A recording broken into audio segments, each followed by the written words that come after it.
Paper theory of numbers के lecture number 5 में आज हम ग्रेटेस्ट कॉमन डिवाइजर पे जो है कुछ थ्योरम्स पढ़ेंगे। इससे पिछले वाले लेक्चर में जो है हमने एक थ्योरम पढ़ी थी और ये थ्योरम क्या कहती है, दो इंटीजर्स का जो जीसीडी है उसको उन इंटीजर्स के लीनियर कॉम्बिनेशन की फॉर्म में लिखा जा सकता है। यानी आपको अगर दो इंटीजर्स दिए हुए हैं ए और बी और उनका जीसीडी डी है तो हम डी इक्वल टू लिख सकते हैं ए एक्स प्लस बी वाई। और ये लीनियर कॉम्बिनेशन बनाने के लिए हमें किन की जरूरत पड़ती है, एक्स और वाई की, जहाँ पे एक्स और वाई दोनों क्या है, वो भी इंटीजर्स है। आज हम इस थ्योरम के ऊपर एक और रिजल्ट पढ़ेंगे। इसके एक ऊपर में कोरोलरी हम पढ़ेंगे। ये कोरोलरी ये कहती है कि यदि ए और बी दो पूर्णांक है और ये दोनों इस तरह से है कि दोनों नॉन जीरो है, तो ये जो सेट टी है जो हमने ए और बी की हेल्प से बनाया है, इसमें कैसे एलिमेंट है, ए एक्स प्लस बी वाई, यानी ए और बी के लीनियर कॉम्बिनेशन है जहाँ पे एक्स और वाई क्या है, इंटीजर्स है। तो हमें ये दिखाना है कि जो ए और बी का जीसीडी होगा डी, वो जो है उसके जो गुणज है वो टी में आएंगे, यानी सेट टी जो है वो डी के मल्टीपल्स का सेट होगा। ये हमें शो करना है। हमें क्या शो करना है, दो इंटीजर्स के जितने भी लीनियर कॉम्बिनेशन बनेंगे, दो इंटीजर ए बी के जितने भी लीनियर कॉम्बिनेशन बनेंगे जो कि हमारे सेट टी में है, वो सब के सब क्या है, उसके जीसीडी डी के मल्टीपल है। यहाँ पे एक चीज हम क्लियर कर देना चाहते हैं। यदि मैं ऐसे लिखती हूँ a is equals to B into C, तो यहाँ पे a के रेफरेंस में b और c क्या है, a के फैक्टर है, इनको हम कहते हैं गुणनखंड। यहाँ पे a के b और c जो है वो a के क्या है, गुणनखंड है। लेकिन b के रिस्पेक्ट में देखिए तो b जो है वो a का क्या है, मल्टीपल गुणज, यानी b को हमने c से मल्टीप्लाई किया तो हमें क्या मिला, a is equal to B into C. तो किसी इंटीजर्स को किसी इंटीजर को किसी दूसरे इंटीजर से मल्टीप्लाई करने पे जो हमें नया इंटीजर मिलता है a, वो उस इंटीजर का क्या होता है, मल्टीपल। इसको हम दूसरे वर्ड्स में ऐसे भी कह सकते हैं, यहाँ से हम a को b से डिवाइड करेंगे तो हमें इंटीजर मिलेगा c, यानी a का b का a में पूरा पूरा भाग जाता है, इसलिए ये इसका क्या हो जाएगा, मल्टीपल। तो इधर वाले जो इंटीजर्स होते हैं वो इसके फैक्टर होते हैं और ये वाला इंटीजर इनका क्या होता है, मल्टीपल। तो हमें यही दिखाना है डी में जो एलिमेंट है वो किस तरह के, टी में जो एलिमेंट है वो किस तरह के है, T into one, T into two, T into three. वो क्या है, सॉरी, यहाँ पे टी में जो एलिमेंट है वो किस तरह के है, D into one, D into two, D into three. वो क्या है, डी के मल्टीपल है। ये हमें शो करना है। तो यहाँ पे हम इसको प्रूफ करना शुरू करते हैं। सबसे पहले हमने क्या मान लिया, जो D है वो GCD है A और B का, ये हमें गिवन है। हमें ये शो करना है सेट T में जो है वो D के मल्टीपल आ रहे हैं। तो यदि GCD है A और B का तो ये इनका कॉमन डिवाइजर होगा। D डिवाइड करेगा A को और D डिवाइड करेगा B को। रिजल्ट क्या कहता है, यदि d जो है वो दो इंटीजर्स को डिवाइड कर रहा है तो वो उनके हर लीनियर कॉम्बिनेशन को भी क्या करेगा, डिवाइड करेगा। और वो लीनियर कॉम्बिनेशन किनकी हेल्प से बना होना चाहिए, इंटीजर्स की हेल्प से। यानी d अगर a और b को डिवाइड कर रहा है तो d a x plus B Y को भी डिवाइड करेगा। तो यहाँ पे d डिवाइड करेगा a x plus B Y को, लेकिन a x plus B Y किसके एलिमेंट है, ठीक है, सेट टी के। A X plus B Y type के एलिमेंट कहाँ आ रहे हैं, सेट टी में। यानी कि और डी जो है वो ए एक्स प्लस बी वाई को क्या कर रहा है, डिवाइड कर रहा है। यानी ए एक्स प्लस बी वाई को डी के मल्टीपल की फॉर्म में लिखा जा सकता है। तो यहाँ पे समुच्चय जो A X plus B Y T का एलिमेंट है वो क्या हो जाएगा, डी का मल्टीपल, क्योंकि डी उसको क्या कर रहा है, डिवाइड कर रहा है। तो समुच्चय टी में जो है वो डी के क्या हो जाएंगे, मल्टीपल गुणज विद्यमान होंगे। इसको हम दूसरी तरह से भी ऐसे शो कर सकते हैं, कन्वर्सली इस तरह से शो किया जा सकता है, डी जीसीडी है ए और बी का, ठीक है। तो हम पिछली वाले रिजल्ट का यूज करें, पिछली वाली जो थ्योरम हमने पढ़ी है, दो इंटीजर्स के जीसीडी को उन दोनों के लीनियर कॉम्बिनेशन की फॉर्म में लिखा जा सकता है। तो यहाँ पे हम डी को जो है वो ए और बी के लीनियर कॉम्बिनेशन की फॉर्म में लिख सकते हैं। तो यहाँ पे डी को हमने क्या लिख दिया, A X not plus B Y not, और एक्स नॉट वाई नॉट दोनों क्या है, इंटीजर है। यहाँ पे हम एक एग्जाम्पल की हेल्प से भी इसको शो कर सकते हैं। ए यदि आपका 6 है और बी आपका जो है वो 15 है, तो इन दोनों का जीसीडी क्या होगा 3, और 3 को जीसीडी को हम इन दोनों के लीनियर कॉम्बिनेशन की फॉर्म में लिखना चाहे तो कैसे लिखेंगे, 3 is equal to 6 into -2 plus 15 into 1। तो यहाँ पे हम जीसीडी 3 को ए और बी के लीनियर कॉम्बिनेशन की फॉर्म में लिख सकते हैं, जो कि हमारा पिछला रिजल्ट भी है। तो यहाँ पे हमने डी को जो है x0 और y0 की हेल्प से ए और बी के लीनियर कॉम्बिनेशन की फॉर्म में लिख दिया। अब हम क्या कर रहे हैं, इस इक्वेशन को दोनों ओर n से मल्टीप्लाइड कर रहे हैं, तो ये क्या हो जाएगा, n into D is equals to n into A X not plus B Y naught is equals to, इसको अंदर मल्टीप्लाइड कर देते हैं, a को मैंने बाहर ले लिया तो क्या हो जाएगा a into N X naught और b into N Y not, और n हमारा क्या है, ये भी एक इंटीजर है। तो यहाँ पे रिजल्ट है, यदि आपका n x not y not तीनों इंटीजर है तो इनका मल्टीप्लिकेशन भी क्या आएगा, एक इंटीजर ही आएगा।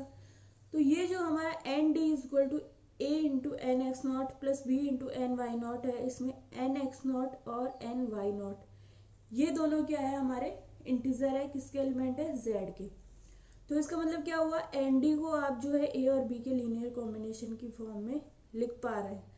इसका मतलब A into N X not plus B into N Y not कहाँ का एलिमेंट हुआ, टी का, यानी ये, और ये किसके इक्वल है, एन डी के। इसका मतलब एन डी भी कहाँ का एलिमेंट हुआ, टी का, यानी समुच्चय टी में जो है वो डी के सभी मल्टीपल्स आ जाएंगे। या फिर हम ये भी कह सकते हैं जो सेट टी है वो जो है वो किनका सेट है, डी के सभी मल्टीपल्स गुणजों का समुच्चय है। ये हमारा जो हमारी कोरोलरी है वो ये हमारी प्रूफ हो जाएगी। इसके बाद हम अगला टॉपिक पढ़ते हैं, और हमारा अगला टॉपिक है रिलेटिवली प्राइम। इसको हम कहते हैं सापेक्षतः अभाज्य, पारस्परिक अभाज्य, ऐसा भी हम कहते हैं। ये क्या होता है, यदि आपके दो पूर्णांक है a तथा b और ये इस तरह से है कि दोनों ही हमारे क्या है, जीरो नहीं है, तो a और b को हम रिलेटिवली प्राइम कहते हैं यदि इनका जीसीडी क्या हो, 1 हो, यानी ये एक दोनों से बिल्कुल अलग हो, इनका जो ग्रेटेस्ट कॉमन डिवाइजर है वो हमारा क्या हो, 1 हो। तो यदि दो इंटीजर्स का जीसीडी 1 है तो वो आपस में कैसे होते हैं, रिलेटिवली प्राइम। ये हमारी डेफिनेशन हो गई। इस पे अब हम एक रिजल्ट पढ़ लेते हैं। इसको अगर आप एग्जांपल्स की हेल्प से देखना चाहे तो 2 और 5 जो है उनका जीसीडी क्या होता है, 1, इसलिए वो आपस में कैसे होते हैं, रिलेटिवली प्राइम। 7 और 10 आपस में रिलेटिवली प्राइम होते हैं क्योंकि उनका जीसीडी क्या होता है, 1। अब हम जो है इस पे एक रिजल्ट पढ़ लेते हैं। रिजल्ट क्या दिया हुआ है हमें, हमारा स्टेटमेंट ये है, दो अशून्य पूर्णांक है a तथा b, यानी दो नॉन जीरो इंटीजर है हमारे पास a और b, तो ये सापेक्षतः अभाज्य या रिलेटिवली प्राइम होंगे यदि और केवल यदि दो पूर्णांक x और y इस प्रकार से विद्यमान हो कि ax plus by is equals to 1। तो हमारी थ्योरम का स्टेटमेंट क्या कहना चाह रहा है, यदि दो इंटीजर्स है a तथा b, इनको अगर आप रिलेटिवली प्राइम शो करना चाहते हो तो इनका लीनियर कॉम्बिनेशन जो है, कोई दो पर्टिकुलर इंटीजर्स होंगे x और y, उनके लिए इनका लीनियर कॉम्बिनेशन है वो किसके इक्वल होना चाहिए, 1 के।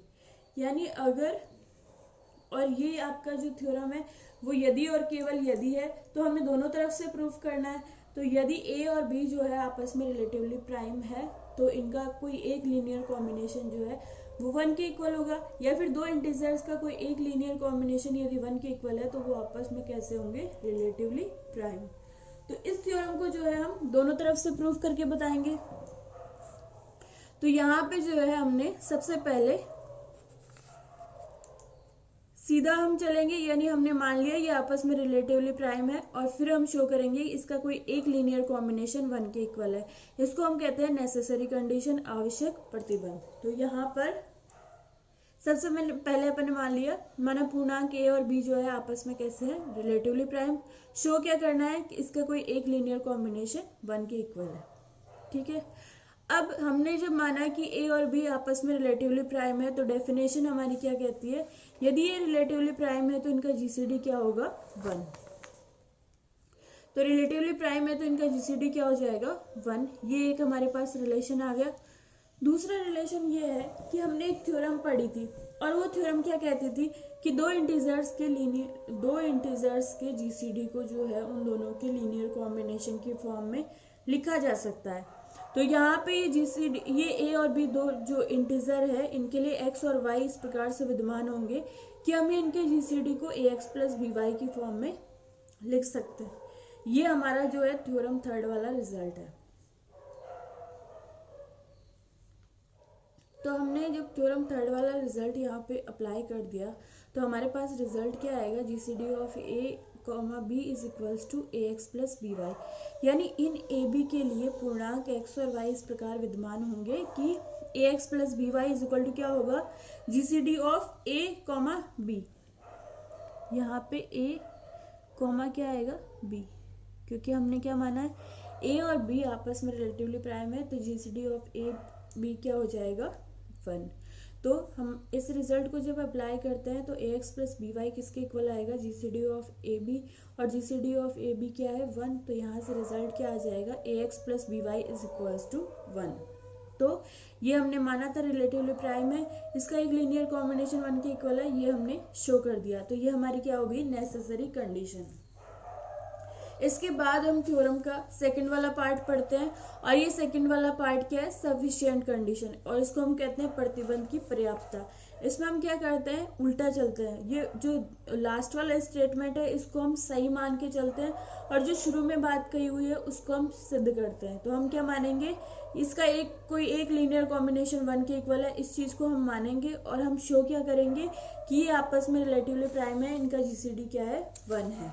तो सफिशिएंट कंडीशन में हमने मान लिया कि इसका कोई एक लीनियर कॉम्बिनेशन ए एक्स प्लस बी वाई किसके इक्वल है, 1 के। हमें दिखाना है कि इनका जीसीडी 1 है, यानी ये आपस में कैसे है, रिलेटिवली प्राइम है।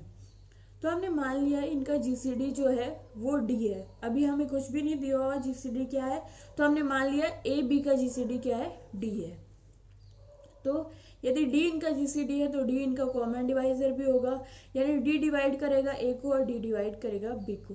अब हमारा रिजल्ट क्या कहता है, जीसीडी जो होता है वो दो इंटीजर्स का जीसीडी जो होता है उन दोनों के हर लीनियर कॉम्बिनेशन को भी डिवाइड करता है, यानी कि डी डिवाइड करेगा ए एक्स प्लस बी वाई को। तो यहाँ पे और ए एक्स और यहाँ पे एक्स और वाई कहाँ के एलिमेंट है, जेड के, ये इंटीजर्स है। डी यदि ए बी को डिवाइड करता है तो इनके लीनियर कॉम्बिनेशन ए एक्स प्लस बी वाई को भी डिवाइड करेगा, यानी डी डिवाइड करेगा 1 को, क्योंकि ए एक्स प्लस बी वाई किसके इक्वल है, 1 के। कोई ए एक्स प्लस बी वाई जो है वो 1 के इक्वल है, यानी डी 1 को भी डिवाइड करेगा। लेकिन हमारी थ्योरम सेकंड क्या कहती है, यदि ए कोई इंटीजर है और वो 1 को डिवाइड कर रहा है तो ये तभी पॉसिबल है जब ए या तो 1 हो या फिर -1 हो। एक तरह से 1 में किसका भाग जाता है, या तो 1 का जाता है या फिर -1 का जाता है। तो यहाँ पे डी 1 को डिवाइड कर रहा है, तो रिजल्ट के हिसाब से डी इज इक्वल टू क्या होगा, +-1। लेकिन हमने डी इज इक्वल टू +1 लिया है क्योंकि हम डिवीजर हमेशा पॉजिटिव लेते हैं। तो डी इज इक्वल टू क्या आ गया, 1, यानी कि GCD of A B is equal to क्या आ गया, डी, जो कि क्या आ गया, 1, यानी जीसीडी ऑफ ए बी क्या है, 1 है। तो डेफिनेशन से जीसीडी ए बी का 1 आ गया, इसका मतलब ए और बी आपस में कैसे हैं, रिलेटिवली प्राइम है। ये आपका लेक्चर नंबर 5, इसको आप पढ़ के देख लीजिए, और कोई भी प्रॉब्लम हो तो आप पूछ सकते हैं।